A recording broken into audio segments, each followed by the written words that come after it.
Sejam bem-vindos. Este é o Menor Minoria Podcast. Quem fala é Gaut Dancônia. Saiba que você está na mídia que fala de quem mais importa. Você, o indivíduo.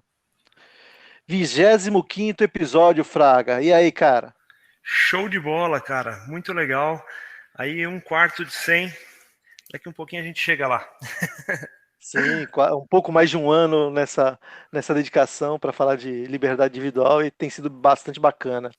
E hoje a gente traz aqui uma pessoa que se dedica da mesma forma que nós em trazer um conteúdo em defesa da liberdade individual, né? Com uma das grandes ferramentas, talvez a maior do período contemporâneo, com certeza, que é o Bitcoin.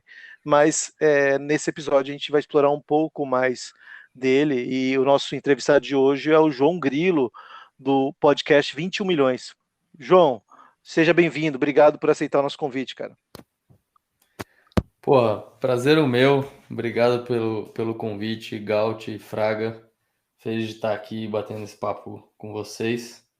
E bora lá, tenho certeza que vai ser muito divertido. Ah, legal. Eu posso pedir para você brevemente fazer uma apresentação para o nosso público? Claro, claro, claro. Eu sou o João Grilo Bitcoinheiro. Eu sou, como meu próprio nome, meu pseudônimo deixa bem claro, eu sou um grande bitcoinheiro aí, aficionado, obcecado por essa tecnologia há uns bons anos já. Esse ano completaram 5 anos, então eu estou no meu 6º ano de obsessão com a moedinha laranja, com esse dinheiro mágico da internet. E acaba que quando você entra nessa toca do coelho aí, é difícil sair, tem muita coisa para aprender, muitas facetas para explorar, entender tudo que o Bitcoin vai estar já mudando nas nossas vidas e o que ainda vai mudar muita coisa. Então, eu adoro explorar todos esses caminhos que o Bitcoin me leva. E acabou que um desses caminhos foi criar um podcast, o 21 Milhões Podcast, para falar sobre todos esses assuntos e sempre convidando figuras aí do mundo do Bitcoin, principalmente o pessoal que circula lá no Twitter, que é onde eu mais frequento a internet.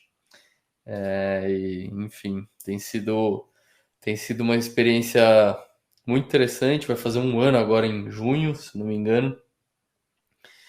E, e foi isso, cara. Acho que eu conversei com tanta gente interessante já nesse quase um ano e me deu a oportunidade de ampliar aí meu conhecimento e meus horizontes bitcoinheiros com esse podcast. Cara, eu já vou dizer que eu sou um grande fã do teu trabalho. Assisti todos os episódios aí do 21 milhões. Recomendo muito pra galera que vai lá procurar e que vale a pena muito acompanhar aí seu trabalho, cara. Muito legal ter você aqui. Pô, obrigado. Obrigado Também sou fã. mesmo. Também sou fã, um fã mais recente. O Fraga nesse podcast é o cara do Bitcoin, tá? Eu tô engatinhando ainda. Até pelo Bom, pseudônimo, né? Já indica a paixão dele pela essa moedinha. Bom, João, vou começar então o nosso papo com a pergunta que dá nome ao episódio. Então me diz aí, cara, qual a importância de mídias tratando de liberdade individual no seu ponto de vista? cara, eu acho que a internet teve um papel crucial, né, na liberdade individual. E eu acho que a internet é esse protocolo que é a estrutura de todas essas novas mídias aí que a gente está vendo, né? Tem um livro muito interessante que agora, só porque eu quero citar ele, me fugiu o título. Ah, agora eu lembrei, A Revolta do Público. Eu nunca achei uma tradução dele em português, só li ele em inglês. Mas, cara, ele fala exatamente sobre isso, como a internet criou um meio para que o público possa também criar sua narrativa e verificar, né, auditar as narrativas oficiais, que antigamente as narrativas oficiais comandavam o discurso público, comandavam o discurso das massas. E acabou que a internet abriu esse espaço para o público em geral conseguir achar buracos, achar falhas nas narrativas oficiais e também começar a se comunicar entre si, independentemente dos veículos e dos meios tradicionais. Então, cara, eu acho que antes da internet era algo. As mídias eram coisas institucionais, né? A televisão, o rádio, o jornal. E agora com a internet que a gente conseguiu um espaço para o indivíduo se comunicar, para o indivíduo verificar informação, para o indivíduo investigar informação, e para o indivíduo publicar, né? Publicar a sua própria mídia, sua própria informação. Por isso que eu sou apaixonado pela internet, vivo nesse mundo, gosto das pessoas que circulam nele. A cultura da internet sempre foi algo que me seduziu muito, assim, que sempre me fascinou muito, né? Sempre fui fascinado pelo aspecto cultural da internet. Legal. É algo que é semelhante à nossa, digamos assim, nosso motivo de fazer o nosso podcast. É bem próximo do que você descreveu aí. João, então, beleza, você decidiu falar de Bitcoin porque você é apaixonado pelo tema, pela internet, mas desde o início você percebeu que o Bitcoin era uma arma, um mecanismo de defesa do indivíduo, ou caiu num segundo momento, quando você de fato percebeu essa força que teria a moeda? Não, acho que não. O primeiro momento foi, obviamente, foi a questão da especulação, de querer ganhar dinheiro rápido. Porque uma coisa muito comum que acontece com quem vira bitcoinheiro é que você tem um primeiro contato com o Bitcoin, não liga muito, aí muitas vezes tem até um segundo contato, também não liga. E aí no terceiro contato que você vai começar a ligar e entender, né, bom, pera aí, deixa eu entender o que é esse negócio. E comigo foi assim, cara, a primeira vez, puta, interessante esse negócio e tal, mas não dei muita bola. E aí a segunda vez que eu fui ouvir, o que mais me chamou a atenção tinha sido a valorização. E aí eu falei, cara, porra, eu já a quantidade de dinheiro que eu já deixei na mesa, né? Deixa eu entender isso aqui. Só que daí a hora que eu fui entender pela ganância, né? Pela vontade de ganhar dinheiro, aí eu caí nesse buraco do coelho de entender como sem o Bitcoin nós somos grandes alvos fáceis, né, para a manipulação financeira. Eu costumo dizer que a gente é um certo, como eu posso dizer, a gente está sendo cultivado e como se fôssemos grãos ou gados ou peixes de piscicultura por esses grandes mestres financeiros que comandam o sistema fiscal e monetário de cada jurisdição, né? No nosso caso é o Brasil, é o real, mas acho que cada país tem esses grandes mestres fiscais e financeiros que exploram a população de uma certa maneira. E eu, cara, a hora que eu percebi isso, a hora que eu percebi que sem o Bitcoin você tem que. Até dá para se proteger de algumas maneiras, mas o Bitcoin torna muito mais fácil, muito mais barato, muito mais prático se proteger dessa manipulação, dessa jaula financeira em que colocam a população, né? Então, assim, respondendo a sua pergunta, não foi de imediato. Eu acho que se a gente voltar aí 6, 7 anos atrás, eu não tinha essa consciência de que eu estava sendo explorado por uma classe de indivíduos que tem o controle do sistema monetário e fiscal. E o Bitcoin me mostrou isso, né? O Bitcoin me mostrou que era uma ferramenta para eu me proteger, para eu proteger essas liberdades individuais, de proteger meu tempo de trabalho, meu esforço, minha dedicação. E foi o Bitcoin que me ensinou isso, na verdade. Claro, não o Bitcoin em si, né? Mas todas as referências que vão aparecendo conforme você vai aprendendo sobre o Bitcoin.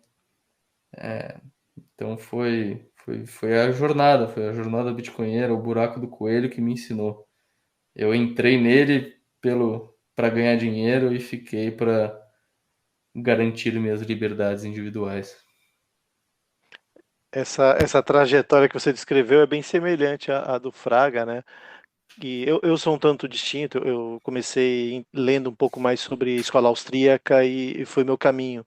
Mas todos esses rastros chegam no mesmo ponto, que é entendimento sobre o valor da liberdade. Né? Se o Fraga até quiser descrever um pouco a experiência dele, acho que é bem semelhante com a do João, né, o Fraga? Eu em 2016 eu tive um encontro com os colegas do colégio, né? E tinha um cara que o apelido dele na internet é Rodrigues Digital. Ele na época trabalhava na Dash e aí ele comentou sobre criptomoeda e tal, que esse negócio dava dinheiro, isso em 2016, né? Assim como o João disse, às vezes a primeira vez que você ouve, pô, achei interessante, aí dei uma pesquisadinha na época e falei assim, daqui um pouco eu estudo um pouco mais disso. Aí passando alguns meses, chegou em 2017, eu ouvi falar de novo daquilo, falei, pô, deixa eu voltar nesse assunto, comecei a estudar, cara, e aí você vai entrando no negócio, cara, e aí, a princípio, talvez como com o João, né, vou ganhar dinheiro, não não me, ainda não me ocorreu que aquilo ali ia ser uma forma de correr atrás da liberdade, de coisas desse tipo, era mais para ganhar dinheiro mesmo. E aí você começa a estudar, você fala, pô, mas deixa eu entender um pouco melhor, aí vai para a escola austríaca, aí você começa a estudar a escola austríaca, você acaba caindo em Hofbauer, aí você vai para ética, acaba se tornando libertário, mas tudo começou com Bitcoin. Né? E também tô aí há algum tempo. Como acho que quase todo mundo, você sempre pensa assim, poxa, por que eu não coloquei mais dinheiro? Mas eu acho que ainda é cedo. Com certeza, com certeza. Ainda é muito cedo. Agora, um dos maiores poderes, né, que o Estado concentra sobre os indivíduos é a capacidade de controle sobre o dinheiro, né? João, você criou um podcast que divulga justamente uma ferramenta que tira esse poder do Estado, né? E o que está faltando para as pessoas acordarem e enxergarem isso que acredito que nós já enxergamos, cara? Na sua opinião, aí o que falta? Cara, essa é uma pergunta que eu me faço há muito tempo e eu não acredito que eu tenha uma resposta definitiva para ela. Eu acho que eu acho que é uma junção de vários aspectos. Eu acho que existe uma antipropaganda contra o Bitcoin. Assim, o Bitcoin já tem 13 anos, né? 13 anos e na mídia tradicional é muito, muito, muito raro, quase impossível você ver um artigo ou uma análise honesta sobre o Bitcoin. Sempre tem ou alguma coisa literalmente falsa, ou uma análise super enviesada, ou que oculta determinados aspectos cruciais da moeda. Então, eu não consigo acreditar que durante 13 anos todas essas desinformações sobre o Bitcoin que circulam na mídia tradicional sejam puramente ignorância. Eu começo a acreditar que existe incentivos para realmente se fabricar uma antipropaganda, algo para manter realmente o público de maneira ignorante sobre o Bitcoin. Mas tirando esse aspecto, eu ainda acho que existe um, uma inércia das pessoas em geral de que ninguém quer, ou às vezes também é difícil sair do próprio mundo, dos próprios hábitos, dos próprios interesses, para entender algo mais profundo de como o mundo funciona. E quando eu digo como o mundo funciona, eu também quero dizer como os indivíduos econômicos agem, qual é a natureza do dinheiro, como o sistema fiat fiduciário funciona. Eu acho que para você ter o clique do Bitcoin, muitas vezes você precisa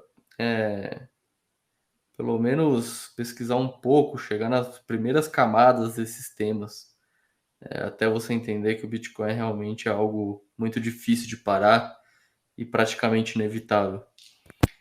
E eu acho que, cara, pedir para a maioria das pessoas saírem do dia a dia delas e começarem a estudar esses temas que algumas vezes pode ser complexo, eu acho que muitas vezes pode ser pedir muito, assim, para a média do pessoal, né?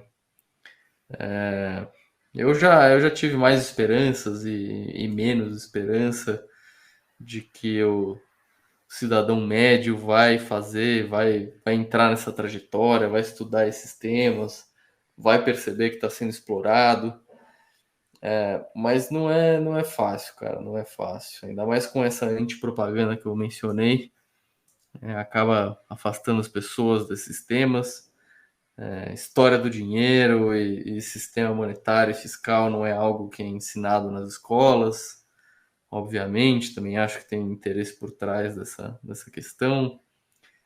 Existe uma cultura muito grande hoje em dia dos gurus dos investimentos e a cultura que esses gurus dos investimentos propagam é totalmente contrária a você realmente entender como o sistema funciona. Eles só propagam o fato de que você tem que investir para se manter acima d'água nesse sistema, mas eles nunca te dizem o que realmente está acontecendo debaixo do capô desse sistema.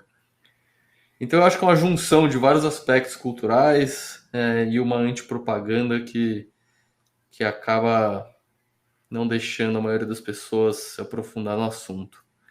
Realmente, Mas a eu grande acho que é mídia é inevitável. assustadora, né? O quê? Desculpa. O que vem de notícia na grande mídia é assustador, né? Então. Eu nunca. Assim, grande mídia brasileira, eu nunca vi uma reportagem honesta sobre o Bitcoin até hoje. 13 anos de vida. É complicado. E você já entrevistou, puxa, dezenas de bitcoinheiros aí no seu podcast. Eu te acompanho também de vez em quando no Bitcoin Discord. Você está bem ativo no Twitter, ou seja, você tem contato com muito bitcoinheiros. Alguns que começaram logo nos primeiros anos, alguns que são mais recentes. Tem alguma coisa que você percebeu em comum entre essas pessoas que já viraram a chavinha? Não sei se você notou alguma semelhança entre eles. Cara, essa é uma ótima pergunta também.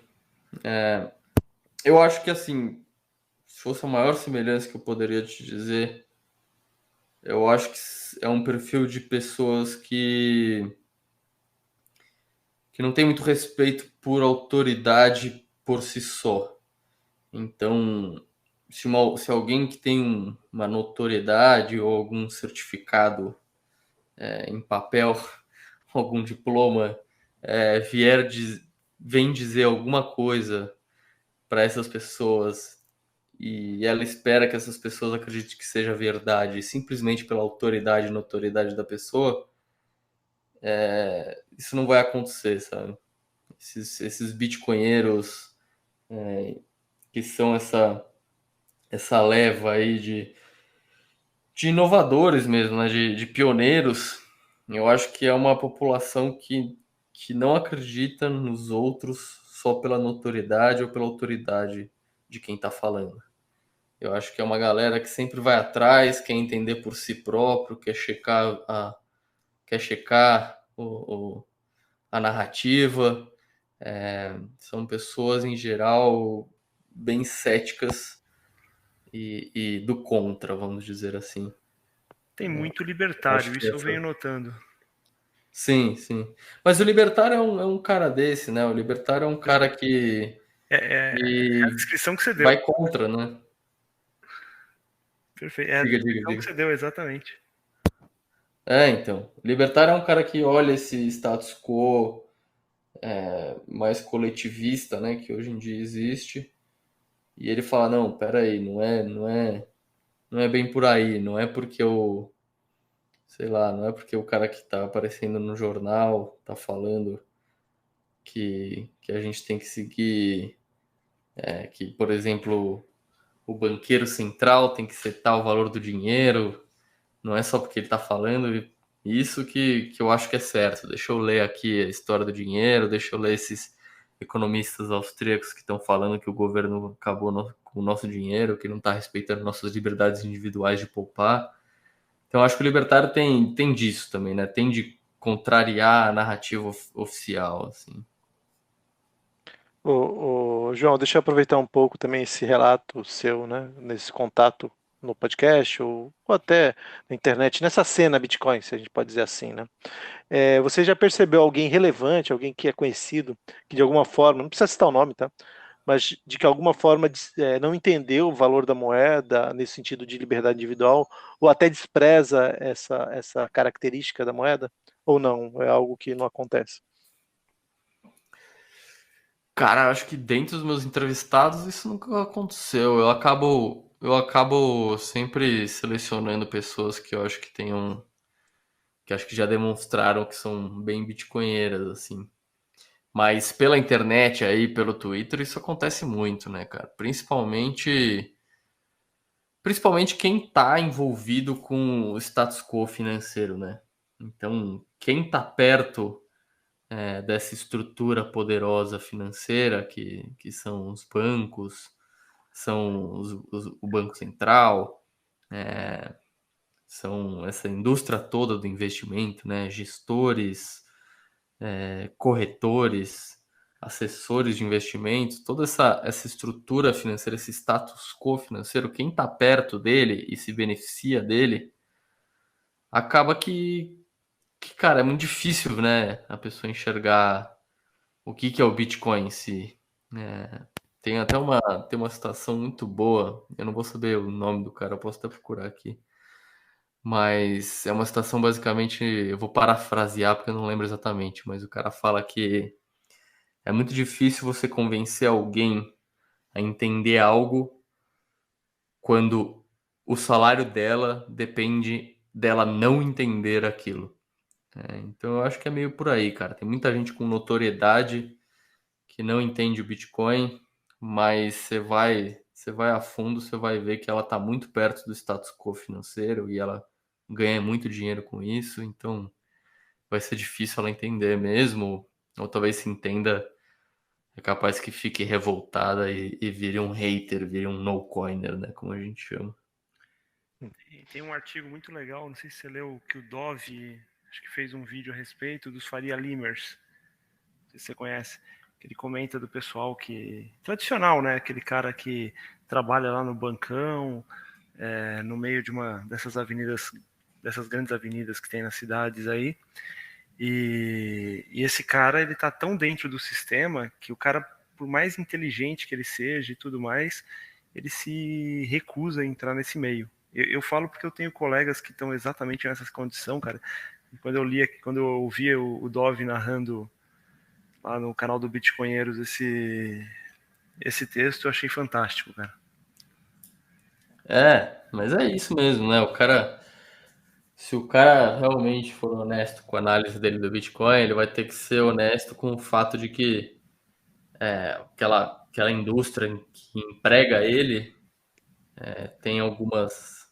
Além de que no futuro talvez tenha um risco dessa indústria diminuir de tamanho e de relevância, também tem o fato de que ele vai ter que assumir que essa indústria tem questões morais aí dúbias, né, envolvidas na indústria que ele trabalha. Então, cara, é muito difícil você pedir isso de uma pessoa, né? O ser humano, eu acho que ele é muito bom de se enganar quando esse é o impasse em que ele se encontra, sabe? Cara, uma outra questão, assim, quando o cara começa a se tornar bitcoinheiro, que muda bastante, no começo você deixa o seu dinheiro lá na corretora, pela praticidade de comprar e tudo mais.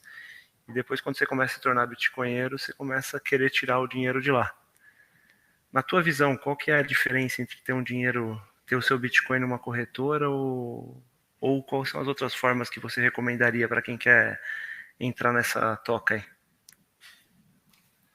aí? Cara, eu acho que Bom, como você mencionou o Dove, eu vou mencionar ele de novo. O Dove tem um termo para isso muito bom, que ele chama de usuário de Bitcoin, né? Como um usuário do Twitter ou um usuário de alguma tecnologia, para você realmente ser usuário de Bitcoin, você tem que interagir com a rede Bitcoin. Quando você compra Bitcoin através da corretora, você está comprando uma promessa, né? Um passivo da corretora com você, e ela está te prometendo que ela tem aquele valor para te dar quando você exigir. Mas quando você tem Bitcoin só na corretora, você não está interagindo com a tecnologia em si, com a tecnologia do Bitcoin em si, né? Com o protocolo em si, com a rede Bitcoin em si. Você está só comprando um passivo da corretora. Então eu acho que qualquer bitcoinheiro que, que tem que tem pelo menos alguns meses aí na toca do coelho vai se interessar por interagir com a rede em si, né? E no final das contas vai acabar tirando o Bitcoin da corretora. Eu acho que esse é o caminho natural para todo bitcoinheiro e eu não me canso de recomendar isso para as pessoas. Conforme elas forem entrando no buraco do coelho, vão estudando e vão se sentindo confortáveis em fazer isso, porque também não é um processo simples, né? É um processo que você precisa ter algum conhecimento técnico para fazer isso, para tirar um dinheiro razoável da corretora e guardar com você mesmo e se sentir seguro. Você precisa ter um certo conhecimento. Então não precisa ser na sua primeira semana de bitcoinheiro. Você pode tomar um tempo para entender quais as melhores maneiras de fazer isso. Mas eu acho que é essencial, cara. Tem que tirar da corretora e tem que interagir com a rede. Se você quiser começar devagarzinho, baixa uma carteira aí no celular e tira um pouquinho só da corretora, nem que seja, sei lá, R$ 50. Coloca no celular, entende como é que funciona, o que é um backup da sua carteira, se seu celular morrer, o que você vai fazer para recuperar aqueles R$ 50 de Bitcoin que você tinha colocado ali. Como que você faz para receber Bitcoin, como que sua carteira gera endereços para receber, beleza, depois se você puder também devolve esses R$ 50 para a corretora para ver como é que você faz uma transação, se sinta confortável com esses meandros de receber e enviar, e também tente restaurar uma carteira a partir do seu backup, mesmo que seja a carteira do celular. Eu acho que é até divertido fazer essas coisas, e quando você começar a se sentir confortável com isso, aí você vai já tá até bem, vamos dizer assim, fluente nessa linguagem de bitcoinheira, e você vai saber para onde caminhar para quando quiser tirar bastante Bitcoin da corretora e guardar com você numa carteira fria, que já não é no seu celular, é num dispositivo que você não vai conectar à internet. E aí eu acho que é o caminho natural, é o caminho natural. Cara, assim, eu fui até uma sensação gostosa, cara, quando a primeira vez que eu primeiro saquei de uma corretora, joguei para uma carteira minha, aí você vê a transação acontecendo, as três confirmações, cara, é muito bacana. Depois, quando você faz uma transação, a primeira transação P2P, que é de pessoa para pessoa, aí você vê aquela transação lá pendente na mempool, vê que a taxa que você escolheu para a transação influencia se ela vai ser aprovada mais rápido ou não. Cara, assim, aí você começa a entender de fato a tecnologia, porque tem coisa que realmente só usando mesmo para você sentir como que é, né? Essa sensação é bem bacana. É divertido, né? Chega a ser divertido uma hora. E Quando você aquela, começa a sentir a fluência, né, que você tem na linguagem Bitcoin, é bem legal. isso. E aquela sensação de que, puxa, esse aqui agora é um dinheiro inconfiscável. Isso aqui para tirarem de mim é só com furadeira no joelho, não tem outra forma. Isso é muito Exato. legal, né, cara? Exatamente. Você É isso fala, mesmo. não tem nenhum cara que vai poder chegar de alguma forma e tirar isso aqui de mim, a não ser que seja mediante, como eu disse, uma furadeira no joelho, porque não tem. É muito poderoso a sensação que você tem de algo realmente inconfiscável. Porque hoje o dinheiro que está no banco, qualquer hora o cara vai lá e pode uma ordem judicial ou uma decisão de governo, ou simplesmente os caras imprimem mais dinheiro e por inflação acaba com o poder de compra daquilo também. Enfim, é Exato, você ter né? algo assim, né? Então, como você bem falou, né, é inconfiscável e também é impossível de diluir, né? Eu acho que essas duas coisas juntas são muito poderosas, porque o dinheiro no banco, o cara pode ou congelar sua conta por uma ordem judicial ou não, ou às vezes o cara tá com suspeitas das suas movimentações e mesmo sem uma ordem judicial ele já congela sua conta, Ou como aconteceu, ou não. porque você doou para um cara que o filho do Fidel Castro lá não gostava, e aí ele decide Exato, bloquear teu exato. saldo. Aqui no É, Brasil a gente tem o Xandão também para aprontar dessas. Cara, ou não precisa nem congelar, nem travar sua conta, nem nada, mas eles podem ir imprimindo dinheiro e aumentando a base monetária, e eles vão capturando esse lucro de imprimir dinheiro para eles, enquanto você só fica com prejuízo, e nem te explicam isso direito também, né? Quando vão falar da inflação no jornal, é sempre uma narrativa de que a culpa é de não sei quem, a culpa é do Putin, a culpa das próprias pessoas que não estão deixando dinheiro no banco, estão gastando logo quando recebem.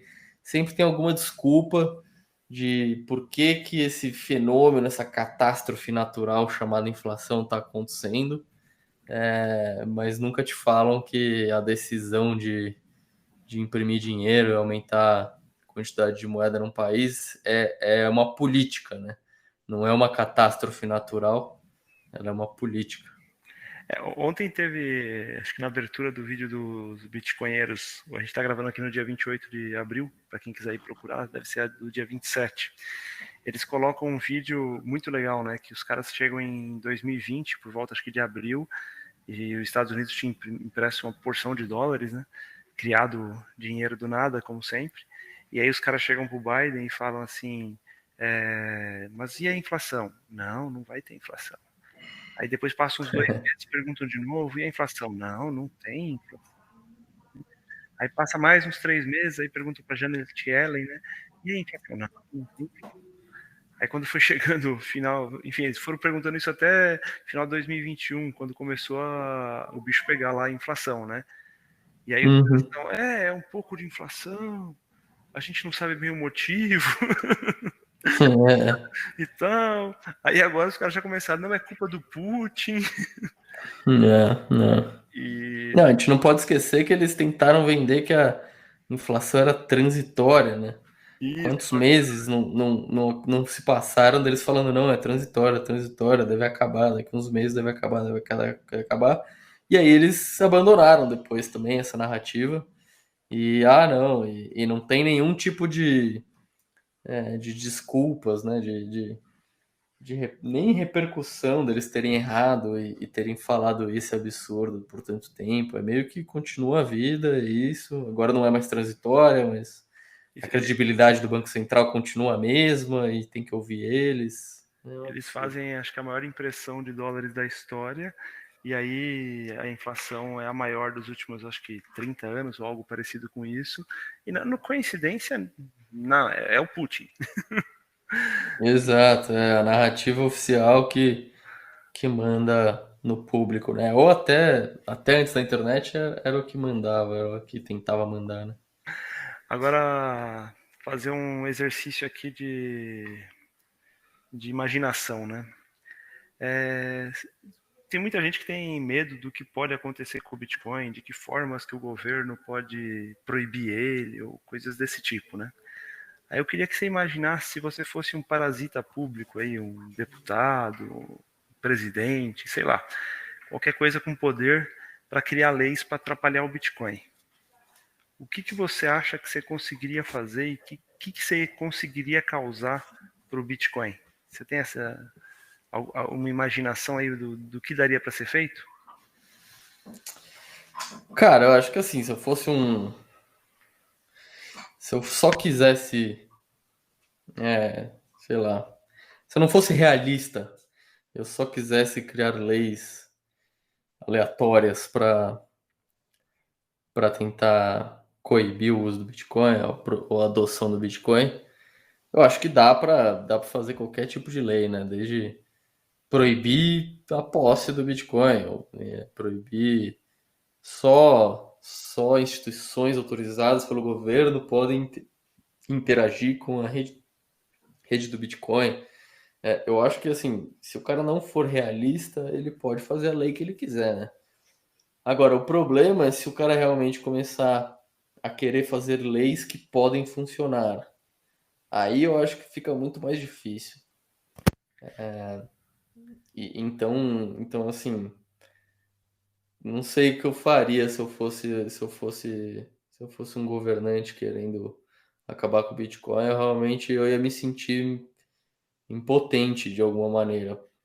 Não saberia o que eu faria. O que é o caso positivo para nós bitcoinheiros é esse, né? É o fato de que os governantes não têm muito o que fazer, né? Eles podem criar problemas aqui, problemas lá, mas nada que seja fatal para a rede.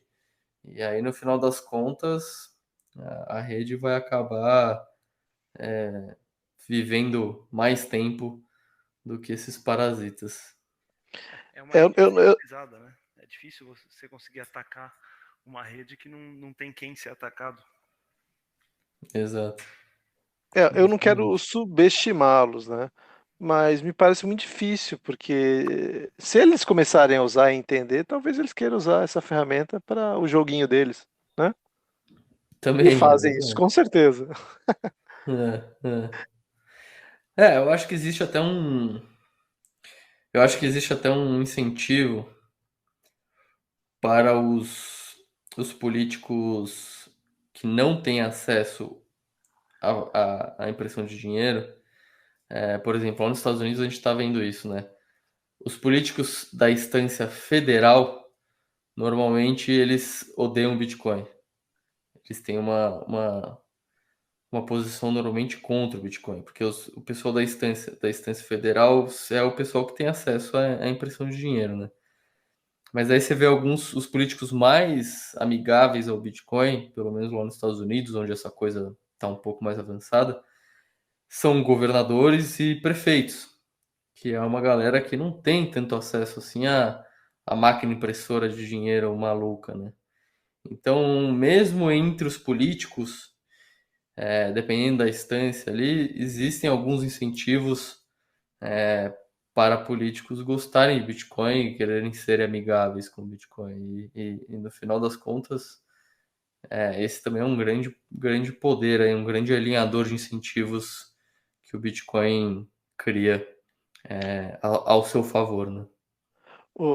João, indo aos primórdios do Bitcoin dentro do que você falou, Satoshi Nakamoto, ou sabe-se lá quem que criou, né? é, o Bitcoin, ele deveria ter um grande domínio sobre teoria dos jogos, sobre economia austríaca e além de programação. Você acredita que foi um grupo de pessoas ou uma pessoa que tinha esse domínio para fazer o que fez? Qual a sua percepção? Cara, eu acho que o Bitcoin é algo que estava sendo criado, né, há muitas décadas já. No sentido de que desde a década de 70 já falava-se de dinheiro digital, e todo esse. Claro, sempre falando de dinheiro digital, junto com as capacidades que a criptografia estava estava evoluindo na época, né? Começaram a fazer esquemas criptográficos de chaves assimétricas. Então a criptografia foi evoluindo junto com essa ideia de fazer um dinheiro digital por décadas antes do Bitcoin surgir. Então eu acho que mesmo que tenha sido uma pessoa só, eu acho que foi um trabalho de várias mentes ao longo de décadas discutindo ideias e avançando vários aspectos que foram necessários para criar o Bitcoin.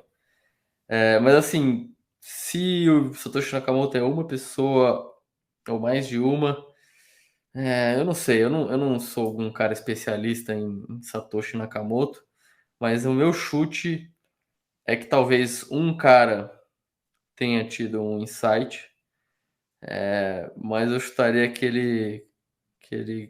ele provavelmente se juntou ali com mais uns dois ou três dessa turma que já vinha pensando nisso há muito tempo, para talvez terminar o design, né? Fazer o design final, fazer o primeiro cliente lá que foi que realmente começou a rede lá em 2009.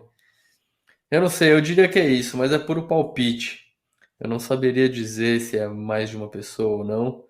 Mas assim, que essa pessoa, ou esse conjunto de pessoas já vinha pensando em vários aspectos do Bitcoin há muito tempo, muitos, muitos anos, isso eu não tenho nenhuma dúvida. Assim, foram décadas de grupos diferentes de pessoas pensando nesse assunto, e desde pessoas com conhecimento de computação, criptografia e também história monetária, teoria dos jogos.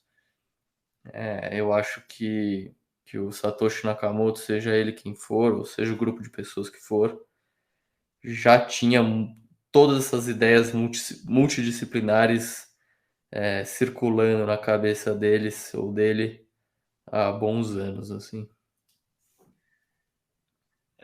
Tem até uma piadinha, né? Eu esqueci o nome do cara lá, que o pessoal fala, a gente não sabe quem é o Satoshi, mas a gente sabe que quem que é o cara que não é o Satoshi? Me falhou agora o... O Craig Wright? Isso, o Craig Wright.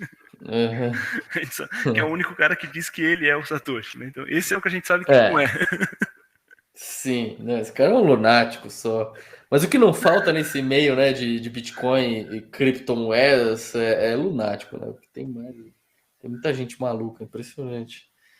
Muita gente, tipo, que fala, um cara fala que é o Satoshi, tá bom, mas esse cara é um lunático, a gente sabe. Mas tem um outro que fala que criou uma moeda revolucionária, que é 1000 vezes melhor que o Bitcoin e tá roubando dinheiro de um monte de gente, que também é um puta lunático, né? Enfim, não Cara, falta louco. não sei se você acompanhou, essa semana teve mais um país aí, já tinha El Salvador, que tinha colocado o Bitcoin como moeda de curso legal, agora a República Centro-Africana, primeiro país na África, também colocou o Bitcoin como moeda de curso legal lá, né? E você falou agora também desses caras que criam outras moedas e tal. Por que Bitcoin? Qual que é a diferença dele? Por que não é uma dessas moedinhas mais modernas, que são mais rápidas, mais... Enfim, explica aí para o nosso público qual que é a diferença, por que o Bitcoin é diferente de tudo isso. Boa. Eu acho que o aspecto principal é o foco na descentralização, e na capacidade de ser um dinheiro anti-censura, né? Então, um dinheiro que nem mesmo as instituições mais poderosas hoje do mundo podem censurar alguma transação ou podem alterar a política monetária do protocolo. Então como é que você faz isso, né? Você faz isso tornando o protocolo o mais descentralizado possível. E essa descentralização tem vários aspectos que você pode analisar, né? Então, o fato de não ter uma pré-mineração, como o Ethereum teve, o fato de nenhum grupo na história do Bitcoin ter se juntado para reverter transações e criar uma blockchain sem algumas transações que eles não gostaram, como também teve no Ethereum. O fato de no Bitcoin Qualquer pessoa com acesso a um Raspberry Pi, que é o computador mais barato que existe no mundo, e um HD externo, consegue verificar todas as transações e consegue ser um elemento, eu diria um elemento que tem um voto, mas não Validador? é exatamente um voto. Oi? Um Desculpa. validador. Mas não é só um validador, né? Eu tô querendo dizer no sentido de que ele escolhe a moeda dele, entendeu? O cara que tem um Node, ele escolhe o protocolo que ele quer rodar. Então é mais do que só validar. Por exemplo, eu poderia ser um validador do protocolo, de algum protocolo centralizado, mas eu não teria o poder de escolher qual é a moeda que eu quero participar. No Bitcoin, esse é o poder de quem roda um Node também, né? Além de validar todas as transações, o histórico inteiro, desde 2009, ter certeza de que não existe um Satoshi sequer inválido na rede, o cara também ele contribui em manter a rede que ele quer, manter a moeda que ele quer. Então, por exemplo, essa semana teve uma campanha publicitária aí do Fórum Econômico Mundial, de novo, né? Isso aí ressurgiu de novo, deles fazendo uma campanha publicitária para mudar o código do Bitcoin, para abandonar a prova de trabalho por causa do gasto energético da prova de trabalho. E isso só precisaria de uma mudança no código do protocolo para essa mudança acontecer. Só que assim, o cara que roda um Node próprio, ele sozinho ele garante que vai continuar uma versão do Bitcoin com prova de trabalho no ar. Não importa o que o Fórum Econômico Mundial faça, qual proposta de código nova eles criem, Mesmo que qualquer pessoa convença com os Raspberry. mineradores, mesmo que convença todo mundo, você pode Exato, simplesmente continuar exato, rodando o seu Node. perfeito. E todo Então, mundo esse é um sai ganhou. poder. Isso. E esse é um poder que só existe no Bitcoin, né, cara? Não importa o que te digam aí das outras altcoins, que elas são 1000 vezes mais avançadas, tem machine learning e qualquer metaverso, NFT, não importa o que te falarem, mas no Bitcoin é a única moeda que te garante que você realmente é dono do seu próprio dinheiro. E isso para mim é a revolução, né? Para mim a revolução não é vender JPEG de macaco, ou qualquer uma dessas bobagens. A revolução é realmente que qualquer indivíduo com poucos dólares consegue garantir que ele tem uma propriedade privada digital 100% escassa. Essa é a verdadeira revolução. Lindo. Falando nisso e na liberdade, né, que o Bitcoin traz, você tem algum exemplo de alguma situação em que o Bitcoin ajudou aí alguém a se defender de alguma situação? Cara, eu acho que eu não tenho nenhuma história de primeira mão, assim, Mas que você de conheça. alguém, de alguém em uma situação muito, muito extrema. Eu não sei se eu vou ter uma história de primeira mão para te dar, mas assim, honestamente, eu posso dizer que eu todos os dias me protejo da dos senhores da moeda do nosso país com o Bitcoin, entendeu? O Bitcoin é a minha segurança, é meu escudo, é a minha arma de fogo contra essas pessoas que se consideram senhores do tempo, senhores da poupança de todo mundo, em que a cada 1 mês e meio, 2 meses se reúnem numa sala em Brasília fechada, em meia dúzia, uma dúzia de pessoas, conversam sobre seus modelos proprietários de código fechado e no final do dia comunicam uma decisão autoritária sobre o preço do dinheiro, sobre o teto dos gastos, sobre o orçamento federal. Isso tudo, cara, para mim é uma agressão ao indivíduo e uma agressão direta a mim. E eu não sei o que eu faria da minha vida se eu pudesse hoje enxergar tudo isso que eu enxergo, toda essa agressão ao meu tempo de vida, ao meu trabalho, e se não existisse Bitcoin, eu não sei o que eu faria. Eu acho que eu seria uma pessoa bem mais desesperada, ranzinza e rancorosa com esse mundo do que eu sou hoje. E o Bitcoin me permite me proteger. No final das contas, é essa tecnologia que me permite criar um escudo protetor para me proteger desses crápulas e viver uma vida bem mais tranquila. Eu tenho uma sensação parecida com a tua. O fato de eu ter os meus satoshis, né, é algo que me dá uma sensação de poder dormir sabendo que mesmo que aconteça alguma coisa terrível no país ou que aconteça algum tipo de problema sério, eu tenho algo que eu posso usar para poder sobreviver durante um tempo, tanto aqui no Brasil como em qualquer lugar do mundo, em que eu possa transportar de forma muito simples e em qualquer situação. Tá? Se eu conseguir fugir, eu vou ter como recuperar esse dinheiro em outro lugar. Isso eu não conheço nenhuma outra forma de dinheiro que tenha essa flexibilidade. E isso me deixa encostar a cabeça no travesseiro à noite e dormir mais tranquilo. A gente, Exato, eu conheço, você exato. vê casos aí em países, no Afeganistão teve caso com gente que tinha Bitcoin e conseguiu se safar. Agora na Ucrânia teve também relatos de pessoas na situação. Eu vi relatos no Canadá, da época que o Trudeau estava perseguindo os caminhoneiros, deles sendo financiados com isso. Foi até, acho, fazer uma parte aí, né, Fraga? O pessoal com papel anotou lá, foi um negócio bonito de ver, né? O Isso, pessoal lá burlando os tontos estatal na cara dura. isso, porque é algo que eles podem fazer o que eles quiserem, mas eles não conseguem confiscar.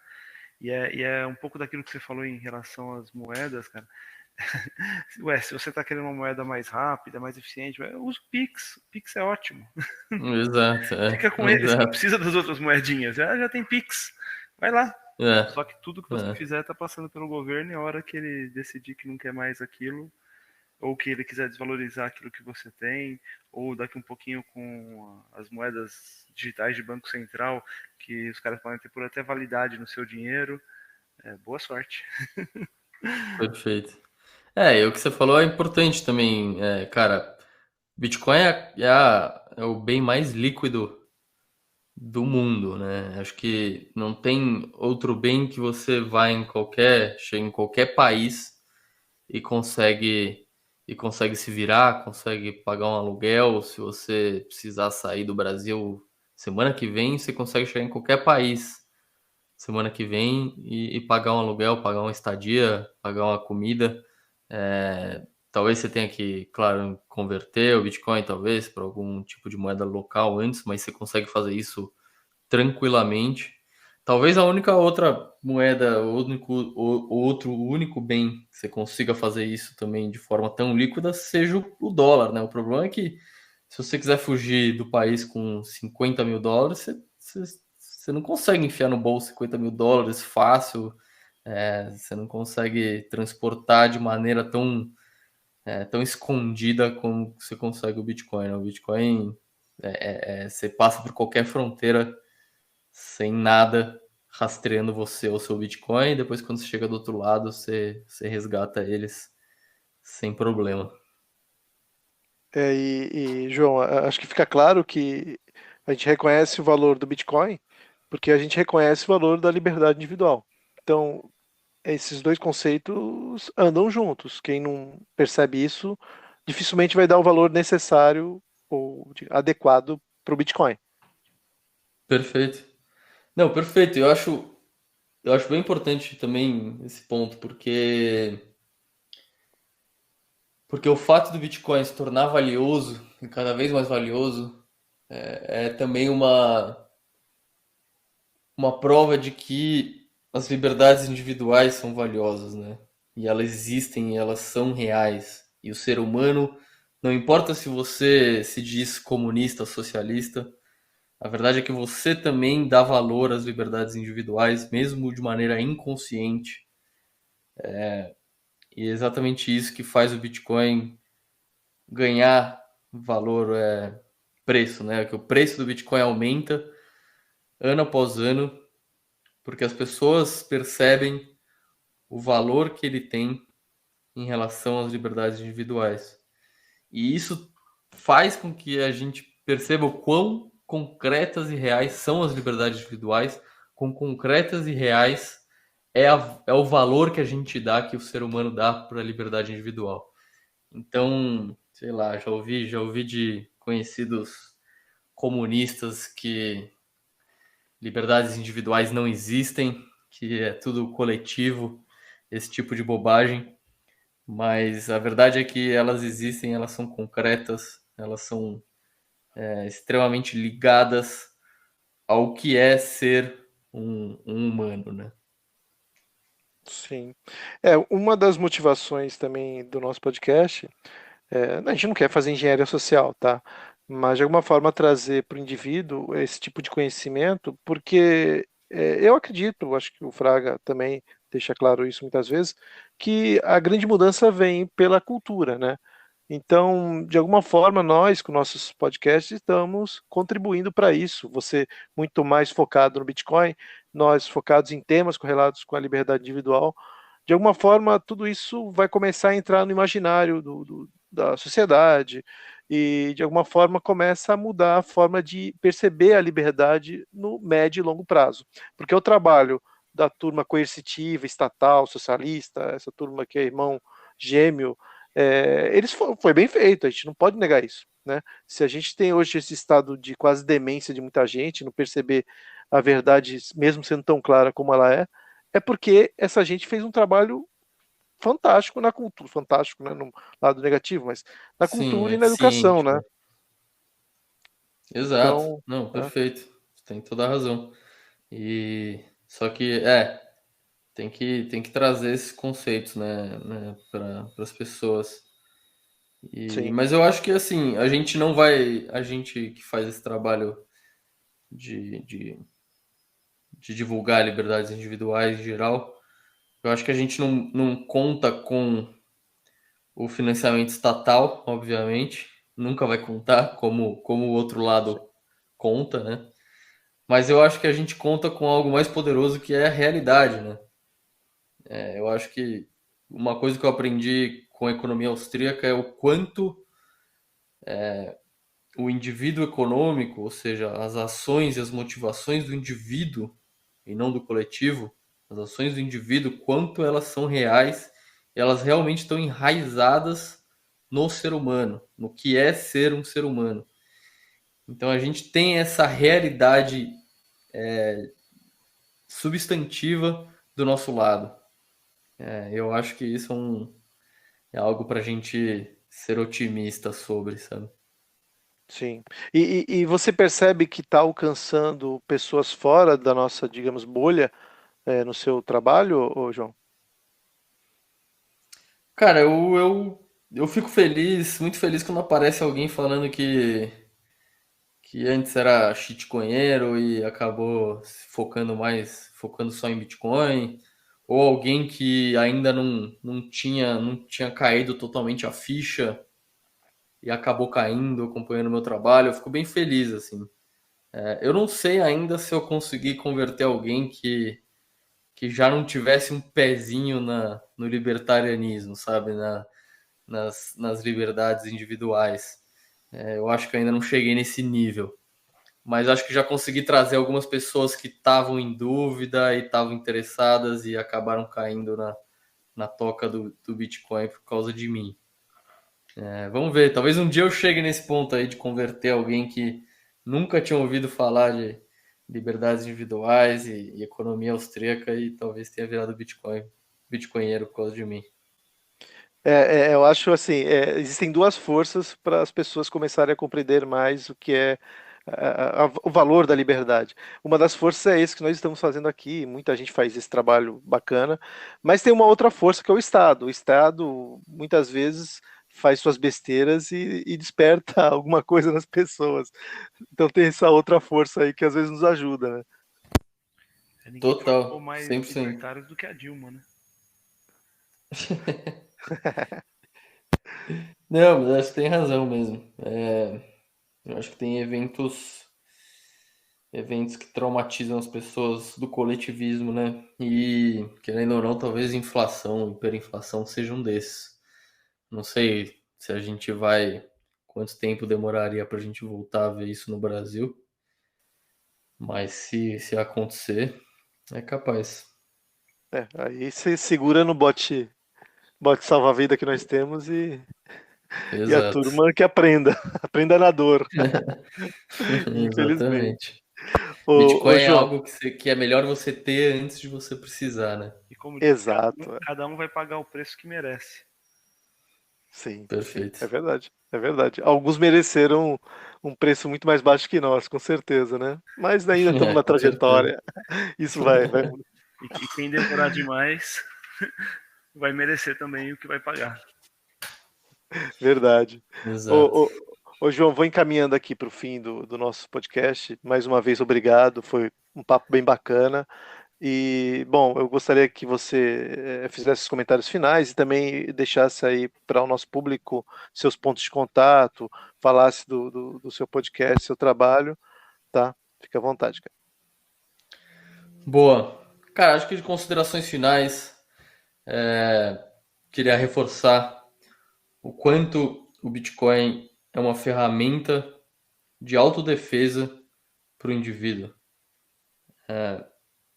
Eu acho que não só o Bitcoin é a última dessas ferramentas de autodefesa que surgiram.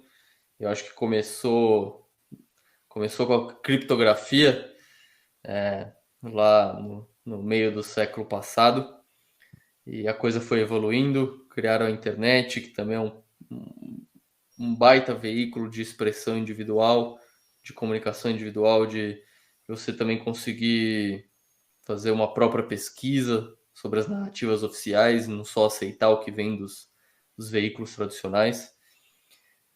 Mas enfim, a mais nova dessas armas de autodefesa individual moderna é o Bitcoin.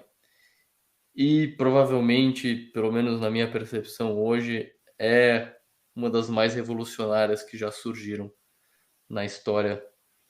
Então para quem tem interesse em liberdades e direitos individuais, não pode deixar passar o Bitcoin. Estude, entenda, vá lá no Twitter, tem uma comunidade lá no Twitter que está sempre disposta a indicar referências, conteúdos, façam perguntas. Essa comunidade é muito aberta e muito solícita para quem está realmente interessado em aprender e chega lá com humildade, fazendo perguntas. É uma comunidade que não vai reagir bem a quem chegar lá já com o pé no peito da galera que já está estudando há muito tempo esse assunto. Mas se chegar lá com humildade e fazendo perguntas e a fim de aprender, esse pessoal vai te ensinar, vai te indicar os bons conteúdos. Quem quiser acompanhar meu trabalho, me segue lá no Twitter, @JoãoGriloBTC. É basicamente a única rede social que eu uso. Minha caixa de mensagens está sempre aberta, podem mandar mensagens lá. Qualquer dúvida, qualquer sugestão, tema. Ouçam meu podcast, 21 milhões podcast. Tem todas as plataformas de áudio, Spotify, Google, Apple e também tem no YouTube. São episódios normalmente semanais, entrevistas com bitcoinheiros aí da turma lá do Twitter. E também às vezes eu publico alguns textos, artigos que eu gosto, eu narro eles, traduções normalmente do inglês para o português. E também agora comecei há pouco tempo a fazer lives com o meu amigo Leta, lives semanais comentando as últimas notícias. Então, lá no grupo 21 milhões, o grupo de uma pessoa só, que sou eu, tem bastante coisa. Tem uma newsletter também semanal, toda sexta-feira alguns textos pequenos para quem quiser sempre ler alguma coisinha sobre o Bitcoin uma vez por semana. E é isso, cara. Acho que encontre lá no Twitter, vamos bater um papo. Se você se interessa por liberdade individual, não pode deixar o Bitcoin passar. se aprofunde nisso, porque é uma das armas mais poderosas que você vai ter contra os coletivistas. Perfeito, João. Cara, muito obrigado aí. Eu peço ao nossa audiência que vá lá. Vocês vão gostar muito do podcast dele. Eu comecei a escutar recentemente. Eu não paro de consumir. E, bom, João, muito obrigado aí pelo tempo disponibilizado. E até a próxima. A gente sempre está trocando ideia aí pelas mídias e até a próxima. Boa, perfeito. Até a próxima e nos falamos então. Obrigado pelo convite e canal aberto. Quando quiserem, só mandar mensagem lá no Twitter, a gente vai se falando. Valeu, João. Valeu, galera. Não esqueça de curtir, compartilhar aí os episódios, avaliar a gente no Spotify e vamos que vamos. Vamos que vamos. Comprem Bitcoin.